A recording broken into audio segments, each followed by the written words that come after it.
திரைக்கதை மன்னன், இயக்குனர், நடிகர் அப்படின்னு பன்முக திறமைகளை வெளிக்கொண்டு வந்த பாக்யராஜ் அவர்கள் கடந்த 27ஆம் தேதி மாரடைப்பு காரணமாக உயிரிழந்திருந்தார். ஸோ அவருடைய இறப்புக்கு முக்கியமான காரணமே இதுதான் அப்படின்னு அவருடைய சிஷ்யனாக இருந்த பார்த்திபன் சார் ஒரு சில விஷயங்களை ஷேர் பண்ணியிருக்காரு. ஸோ அதை பற்றின அப்டேட் தாங்க நம்ம இந்த பதிவில் தொடர்ந்து பார்க்க போகிறோம். பாக்யராஜ் அவர்களுடைய சிஷ்யனாக இருந்த பார்த்திபன் சார் பாக்யராஜ் அவர்கள் இறப்புக்கு இதுவும் ஒரு காரணமாக இருந்திருக்கலாம் அப்படின்ற மாதிரி ஒரு காரணத்தை குறிப்பிட்டிருக்காரு. அந்த விஷயம் இப்போ சோசியல் மீடியாவில் ரொம்பவே ட்ரெண்டிங் ஆகிட்டு இருக்குன்னு தான் சொல்லணும். ஏன்னா பாக்யராஜ் அவர்களுக்கு புகைப்பிடிக்கக்கூடிய பழக்கம் இருந்ததாகவும் அதை அவர் கொஞ்சமாக ஸ்டாப் பண்ணியிருக்கலாம். அவர் அதை செஞ்சது தான் ஒரு காரணமாக இருந்திருக்கலாம். சீக்கிரமாக இந்த மாதிரியான ஒரு விபரீதம் நடக்கிறதுக்கு அப்படின்னு அதுவும் ஒரு காரணமாக இருந்திருக்கலாம் அப்படின்னு தான் குறிப்பிட்டிருக்காரு. ஸோ அதை நம்ம எல்லாருமே மைண்ட் பண்ணி தான் ஆகணும். ஏன்னா புகைப்பிடிக்குதல் அப்படின்றது எவ்வளவு பெரிய கெட்ட பழக்கம் அப்படின்னு எல்லாருக்கும் தெரியும். ஸோ அந்த ஒரு பழக்கத்தை பாக்யராஜ் அவர்கள் வச்சுருந்தாரு. அது அவர் உயிரிழந்ததுக்கு ஒரு காரணமாக இருந்தாலுமே கூட இப்போ புகைப்பிடித்துட்டு இருக்கக்கூடியவங்களுக்கு ஒரு அவேர்னஸாக இருக்கணும் அப்படின்றதுக்காக தான் அவர் அந்த விஷயத்தையே ஷேர் பண்ணியிருக்காரு. ஸோ ரொம்ப நிறைய புகைப்பிடிச்சிட்டு இருந்திருக்காரு. காலப்போக்கில் எல்லாரும் சொல்ல சொல்ல கொஞ்சம் கொஞ்சமாக குறைச்சிருந்திருக்காரு. ஒரு புகைப்பிடிக்கக்கூடிய கெட்ட பழக்கத்தை தவிர்க்கணும் அப்படின்றது அவ்வளோ சாதாரண விஷயம் கிடையாது. ஸோ பொதுவாகவே மனிதர்கள்ட்ட இருக்கக்கூடிய கெட்ட பழக்கங்களை திருத்திக்கிறது அப்படின்றது அவ்வளவு சாத்தியமான விஷயம் கிடையாது. அதுக்கு முதல்ல மனுஷனுடைய மனசில் தான் அந்த கொள்கை வரணும். அந்த கொள்கை இவர்கிட்ட வராமல் போயிடுச்சு. ஸோ காலப்போக்கில் பார்த்தீங்கன்னா அந்த புகைப்பிடிக்கக்கூடிய பழக்கத்தை நிறுத்துங்கன்னு எல்லாரும் சொல்ல சொல்ல அதை ஸ்டாப் பண்ணுறதுக்காக நிறைய வழிகளை முயற்சி பண்ணியிருந்தார். இருந்தாலுமே அது அவருக்கு கை கொடுக்கல அப்படின்ற மாதிரி பார்த்திபன் சார் சொல்லியிருந்தார். ஸோ இது ஒரு காரணமாக இருக்கலாம் அப்படின்னு சொன்னதோட மட்டும் இல்லாமல் இன்னொரு முக்கியமான ஒரு ரீசனும் இருந்திருக்கலாம் அப்படின்றதையும் அவர் குறிப்பிட்டிருக்காருங்க. ஸோ அதுவும் என்ன அப்படின்றத பார்த்துடலாம். பாரதி ராஜா சார் இயக்குனராக இருந்தபோது உதவி இயக்குனராக பணியாற்றியவர் தான் பாக்யராஜ். அப்போ பாக்யராஜ் சாருடைய குருவாக இருந்தவர் யாருன்னு பார்த்தீங்கன்னா பாரதி ராஜா தான். பாரதி ராஜா சாரை பற்றி பேசணுன்னாவே ஸ்டுடியோக்குள்ளே இருந்த சினிமாவை கிராமத்துக்கு கொண்டு வந்தவர் பாரதி ராஜா அப்படின்னு சொல்லுவாங்க. ஆனால் எளிய மனிதர்களுடைய உணர்வுகளை திரைக்கு கொண்டு வந்தவர் யாருன்னு பார்த்தீங்கன்னா பாக்யராஜ் சார் தாங்க. ஸோ அந்த புகழ் இவங்க ரெண்டு பேத்துக்குமே இருக்குது. பாரதி ராஜா சார் மறைவுக்கு அப்புறமா அவருடைய அந்த மறைவில் இருக்கக்கூடிய அந்த துயரில் இருந்து பாக்யராஜ் சார் மீளவே இல்லை. ஸோ இதை பற்றியும் பார்த்திபன் சார் ஒரு சில விஷயங்களை ஷேர் பண்ணியிருக்காரு. அதாவது பாரதி ராஜாவாக இருக்கட்டும், பாக்யராஜ் சாராக இருக்கட்டும், இவங்க ரெண்டு பேருடைய படங்களுடைய கலவையாக தான் பார்த்திபன் சாருடைய படங்கள் எல்லாம் இருந்தது. ஏன்னா பார்த்திபன் சார் பாக்யராஜ் சார்கிட்ட சிஷ்யனாக இருந்தவர். ஸோ அவங்கள்ட்ட இருந்து தான் நிறைய விஷயங்கள் இவர் கற்றுட்டு இருந்திருக்காரு. என்ன தான் இவர் பார்த்திங்கன்னா திரைப்பட கல்லூரியில் படிச்சிருந்தாலும் திரைக்கதையை கற்றுக்கிட்டது எங்கே அப்படின்னா இவங்க ரெண்டு பேர்த்துக்கிட்ட இருந்து தான். இந்த மாதிரி யார் சொல்லியிருக்காங்க அப்படின்னா ஆர்வி உதயகுமார் சார் சொல்லியிருக்காரு. அதாவது இயக்குனராக இருக்கக்கூடிய அவர் சொல்லியிருக்காரு. குடும்பஸ்தன் படத்துக்கு திரைக்கதை எழுதுறதுக்கு முன்னாடி பாக்யராஜருடைய பல படங்களை பல முறை பார்த்துருந்தோம். 80ல் இருந்த கோவையினுடைய சின்ன சின்ன வீதிகளையும் அங்கே வாழக்கூடிய சாதாரண மனிதர்களுடைய உணர்வுகளையும் ரசிக்கும்படி திரையில் பதிவு செய்திருந்தாராம். அது யாருன்னா பாக்யராஜ் சார் மட்டும்தாங்க. அவருடைய படங்களில் வரக்கூடிய காட்சிகள் அவ்வளவு சிறப்பாக இருந்திருக்குமா.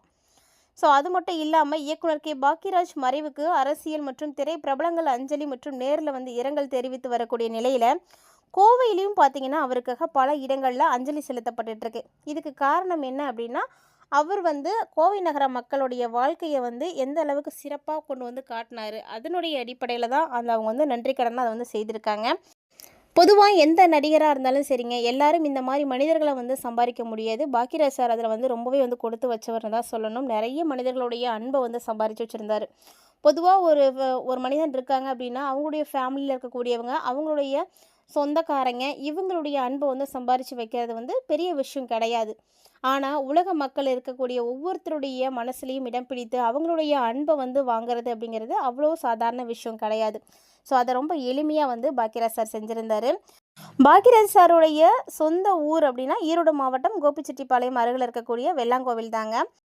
அவர் பிறந்த ஆண்டில் தான் கோவை, திருப்பூர், ஈரோடு இதெல்லாம் ஒன்றுபட்ட கோவை மாவட்டமாக இருந்துச்சு அப்படின்றத பாக்யராஜுடைய ரசிக மன்ற தலைவராக இருந்த கோவை மாவட்ட தலைவரும் பாக்யராஜுடைய நண்பருமா இருந்த சுந்தரம் பகிர்ந்திருக்கிறாரு. அவர் என்ன சொல்லியிருந்தாருன்னா, நாங்கள் ரெண்டு பேருக்கும் ஒரே வயசு தான், நாங்கள் ஒரு 50 வருஷத்துக்கு மேலே அவரோட நட்பில் தான் இருந்தோம். அது மட்டும் இல்லாமல் அப்போலேருந்தே நான் தான் பாக்யராஜ் ரசிகர் மன்ற தலைவராகவும் இருந்துட்டு இருக்கேன் அப்படின்ற மாதிரி அவர் ஒரு விஷயம் சொல்லியிருந்தாரு. பாக்யராஜுக்கு கூட பிறந்தவங்க அப்படின்னு பார்த்தீங்கன்னா 2 அண்ணன்கள் தான். இவர் தான் கடைசி. சின்ன வயசுல இருந்தே எம்ஜிஆர் அவருக்கு வந்து ரொம்பவே பிடிக்கும். ஒரு மாற்றுத்திறனாளி பெண் குழந்தையினுடைய சிகிச்சைக்காக அவர்கிட்ட வந்து உதவி கேட்டேன். அப்போ துவங்கி இப்போ வரைக்குமே அந்த குழந்தை வந்து பெரியவளாகி விட்ட நிலையிலுமே கூட மாதந்தோறும் குறைஞ்சபட்சம் 5000லேருந்து 10,000 வரைக்கும் தேவைக்கேற்ப வந்து அனுப்பி வச்சுட்டு தான் இருக்கிறாரு. இந்த மாதம் கூட நான் இன்னைக்கோ நாளைக்கோ வர வேண்டியது தான். ஆனால் அதுக்குள்ளே வந்து இறந்துட்டாரு அப்படின்ற ஒரு வேதனை செய்தி வந்துடுச்சு அப்படின்னு சுந்தரம் பகிர்ந்திருக்காரு. ரொம்பவே நல்ல மனிதர். பாக்கியராஜ் சாருக்கு பார்த்தீங்கன்னா, கோவையில் அடுத்த மாதம் கூட ஒரு விழா எடுக்கணும் அப்படின்னு நினச்சி கோ இண்டியா அரங்கத்தை வந்து புக்கிங் செய்திருந்தோம்.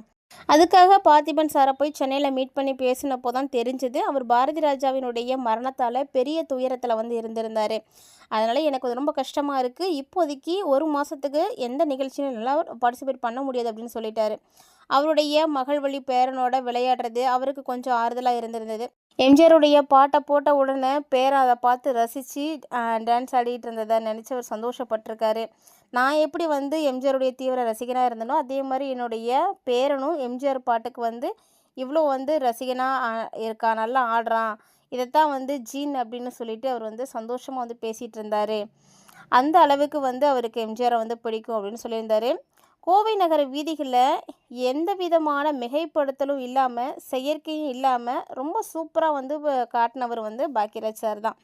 ஸோ பாக்கியராஜ் சார்கிட்ட பார்த்தீங்கன்னா நிறைய விஷயங்கள் வந்து நல்ல விஷயங்கள் இருந்தாலுமே கூட சின்ன சின்ன விஷயங்களை வந்து அவர் வந்து செய்ய மறந்துட்டார், தவறிட்டார் அப்படின்னு கூட சொல்லலாங்க. அதாவது இவருடைய சின்ன சின்ன ஆசைகளை கூட அவர் வந்து நிறைவேற்றிக்க முட்டுட்டார். ஸோ தன்னுடைய மகனை எப்படியாவது வந்து டெவலப் பண்ணி விட்டுணும் சினிமாவில் அப்படின்னு நினச்சாரு. அதையும் அவரால் செய்ய முடியல. மகளை எப்படியாவது கொண்டு வரணும்னு நினச்சாரு. அதுவும் அவரால் முடியல. அது மட்டும் இல்லாமல் மகனுக்கு வந்து இன்னும் குழந்தை இல்லை அப்படின்றது ஒரு கவலையாக இருந்திருக்கு. அதுவும் எந்த விதமான ஸ்டெப்பு இவர் எடுக்காமல் விட்டுட்டார். இந்த மாதிரி சின்ன சின்ன விஷயங்களில் அவர் வந்து ரொம்பவே வந்து உடஞ்சி போயிட்டார். அதுவும் பாரதி ராஜா சார் எப்போ இறந்து போனாரோ அப்போவே பாக்கியராஜ் சார் ரொம்ப உடஞ்சி போயிட்டார் தன் மனசு லெவலில். ஏன்னா தான் கஷ்டப்பட்ட காலத்தில் பாரதி ராஜாவோடு அவர் வந்து இருந்திருக்காரு. ஸோ அவர் வந்து கொடுத்த அந்த ஒரு ஊக்கமும் அந்த ஒரு வாய்ப்பும் தான் பாக்கியராஜை வந்து இந்த அளவுக்கு வந்து உயர்த்தி இருக்குது அப்படின்னே சொல்லணும். ஸோ அப்படிப்பட்டவர் தன்னுடைய குருநாதர் இல்லை அப்படின்னு தெரிஞ்ச உடனே ரொம்ப உடஞ்சி போயிட்டாருங்க. அவர் எப்படி உடஞ்சி போனாரோ இப்போ அதே மாதிரி தான் பார்த்திபன் சாரும் வந்து உடஞ்சி போயிருக்காரு. பாக்கியராஜ் சார் வந்து நிறைய பேருக்கு வந்து உதவி செய்திருக்காரு. அதாவது எளிய மக்களுடைய வாழ்க்கையை வந்து ரொம்ப அழகாக வந்து கொண்டு வந்தவர் அப்படின்னு இவரை சொல்லலாம். ஸோ எளிமைக்கு பேர் போனவர் தாங்க பாக்கியராஜ். எளிமையான மக்களுக்கு மிகப்பெரிய பொழுதுபோக்குக்கு படைப்பாளியாகவே இவர் வந்து இருந்திருக்காரு. அதனாலேயே அவங்களுடைய மனசை புரிஞ்சுக்கிட்டு அவங்க ஈஸியாக வந்து புரிஞ்சிக்கிற மாதிரி நிறைய திரைக்கதைகளை எல்லாம் எழுதினார். நிறைய வெற்றி படங்களை வந்து தந்திருக்காரு. இன்றைக்கும் சினிமாவில் திரைக்கதை கற்றுக்கொள்ள விரும்பக்கூடிய யாருக்குமே அவர் தான் ஒரு பல்கலைக்கழகம் மாதிரி. திரைக்கதை பாடத்துக்கு அவர் தாங்க தலை சிறந்த ஆசானாக இருந்திருக்காரு. அவரை அவ்வளோ சீக்கிரம்லாம் வந்து மறந்துட முடியாது. ஸோ அப்படிப்பட்ட ஜாம்பவானை இன்றைக்கி நம்ம வந்து இழந்திருக்கோம் அப்படின்னு பாக்கியராஜ் சாராக இருக்கட்டும், அவருக்கு தெரிஞ்ச டைரக்டர்ஸாக இருக்கட்டும், நிறைய பேர் வந்து அவரை பற்றின விஷயங்களை ஷேர் பண்ணிகிட்ருக்காங்க. ஸோ உங்களுக்கும் பாக்கியராஜ் சார் ரொம்ப பிடிக்கும் அப்படின்னா வீடியோக்கு மறக்காமல் லைக் பண்ணிக்கோங்க. பாக்கியராஜ் சார் நடித்த படங்களில் உங்களுக்கு எந்த படம் ரொம்ப பிடிக்கும் அப்படின்றதையும் மறக்காமல் கமெண்ட் பாக்ஸில் கமெண்ட் பண்ணிவிடுங்க. மேலும் இந்த மாதிரியான அப்டேட்ஸ்லாம் நீங்கள் உடனுக்குடன் பார்த்து தெரிஞ்சுக்கணும் அப்படின்னு நினைக்கிறீங்கன்னா மறக்காமல் நம்ம சேனலை சப்ஸ்கிரைப் பண்ணிட்டு ஃபாலோ பண்ணிக்கோங்க.